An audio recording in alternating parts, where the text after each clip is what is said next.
আসসালামু আলাইকুম বন্ধুরা, এই পিঠাগুলো দেখে আপনারা কি মনে করছেন বাজার থেকে কিনে আনা হয়েছে? না, কখনোই না। এগুলা বাসায় তৈরি করা হচ্ছে।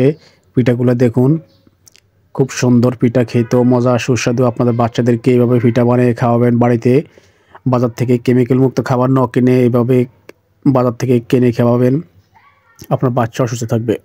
তার জন্য আপনার প্রয়োজন হবে ডিম, চিনি আর আটা ময়দা যেইটাই দেন ওটা দিয়ে সুন্দর করে মিক্স করে এগুলো বানাবেন, রুটির মতো বানাবেন। দেখুন, আপনাদের সবার বাসায় কিন্তু রুটি বানায়, এভাবে রুটির মতো তৈরি করবেন। তারপরে আস্তে আস্তে করে বেলাবেলি করবেন, দেখতে পাচ্ছেন। এভাবে করতে করতে আস্তে আস্তে দেখতে পাচ্ছেন রুটির চেয়ে রুটি তো পাতলা হয়, এটা একটু মোটা করে তৈরি করতে হবে। দেখতে পাচ্ছেন এভাবে মোটা করে তৈরি করলে পিঠাগুলো একটু ভালো হয়। রুটি তো পাতলা হয়, এটা পাতলা না, এটা একটু মোটা করবেন। দেখতে পাচ্ছেন। তারপরে আপনার ডিজাইন করার জন্য যে কোনো জিনিস ব্যবহার করতে পারেন, যেমন স্টিলের গ্লাস আছে, আরও অনেক আইটেমের জিনিস আছে। দেখতে পাচ্ছেন ওটা হচ্ছে বাঁশ দিয়ে বানানো রয়েছে, ওটা দিয়েও কাটা যায়। আপনার যেভাবে ইচ্ছা ওইভাবে করতে পারেন, আপনার সাইজ অনুযায়ী, আপনার পছন্দ অনুযায়ী। তারপরে এভাবে কাটে নেওয়ার পরে বাকি যেগুলো আছে ওগুলো দিয়ে ডিজাইন করতে পারেন আপনি।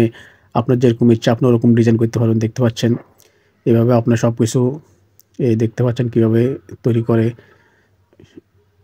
হয়তো অনেকে জানে এরকম, তাই যারা জানে না তারা অবশ্যই দেখে নেন কীভাবে বানাইতে হয়। দেখতে পাচ্ছেন গ্যালাস দিয়ে কীভাবে চাপ দিয়ে কেটে ফেলা হচ্ছে। দেখতে পাচ্ছেন কি সুন্দর হয়ে গেছে।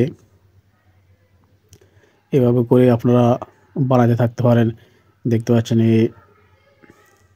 এভাবে আস্তে আস্তে করে ডলাডলি করবেন। ডলাডলি বেলাবেলি করার পরে যখন পরিমাণ মতো হয়ে যাবে, বেশি পাতলা করা যাবে না কখনোই, পরিমাণ মতো রাখতে হবে, একটু মোটা রাখতে হবে। তারপরে আপনার পরিমাণ মতো আপনি যেইটা ইচ্ছা ওটা দিয়ে কাটতে পারবেন। আপনি যদি ইচ্ছা করেন গ্যালাস দিয়ে কাটবেন, আপনি গ্যালাস দিয়ে কাটবেন। আপনি যদি বলেন এভাবে ছুটি দিয়ে কাটতে ওটা দিয়ে পারবেন।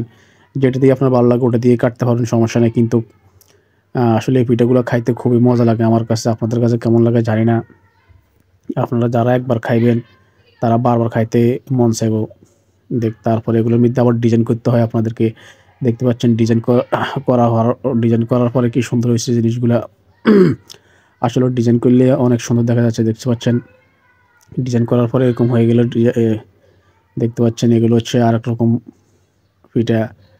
আসলে এগুলো যদি বাসায় আপনারা বানান, বাচ্চাদেরকে খাওয়ান, তাহলে অবশ্যই আপনার বাচ্চারা সুস্থ থাকবে। খাবারগুলো খেতে ভালো লাগবে, টেস্ট লাগবে। বাজার থেকে কেমিক্যাল মুক্ত খাবার না খাওয়ায় এভাবে বাসায় বানাবেন, বানায় খাওয়াবেন। ইনশাল্লাহ আপনাদের বাচ্চারাও সুস্থ থাকবে, আর এসব খাবার খেয়ে মোটামুটি ভালোই লাগবে।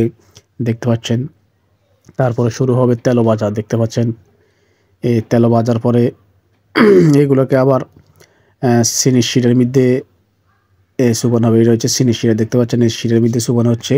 চুবানোর পরে এগুলো হচ্ছে মিষ্টির মতো মিষ্টি হয়ে যাবে। এগুলো হচ্ছে চিনির শিরা। এগুলোর মধ্যে চুবানোর পরে আপনার এই পিঠাগুলো চিনির মতো মিষ্টি আছে না, মিষ্টির মতো মিষ্টি হয়ে যাবে। চুলার উপর থেকে নামানোর পরে এইভাবে চিনির শিরার মধ্যে চুবানো হচ্ছে। দেখতে পাচ্ছেন চুবাই 2-3 লড়া দিয়ে উঠে ফেলাবেন। এই দেখতে পাচ্ছেন কি সুন্দর পিঠা হয়ে গেছে। আপনারা অবশ্যই বাচ্চাদেরকে এগুলো খাওয়াবেন, আপনার বাচ্চাও সুস্থ থাকবে, খাবারগুলো ভালো লাগবে। বাজার থেকে কেমিক্যাল মুক্ত খাবার না খাওয়ায় এই সমস্ত খাবার বানায় খাওয়াবেন। ইনশাল্লাহ বাচ্চা সুস্থ থাকবে, আপনারাও সুস্থ থাকবেন। ভিডিওটা ভালো লাগলে অবশ্যই লাইক, কমেন্ট, শেয়ার করবেন। সবাইকে অসংখ্য অসংখ্য ধন্যবাদ ভিডিওটা দেখার জন্য। সবার জন্য দোয়া ও শুভকামনা রইল। সবাই ভালো থাকুন, সুস্থ থাকুন। আল্লাহ হাফেজ। আসসালামু আলাইকুম।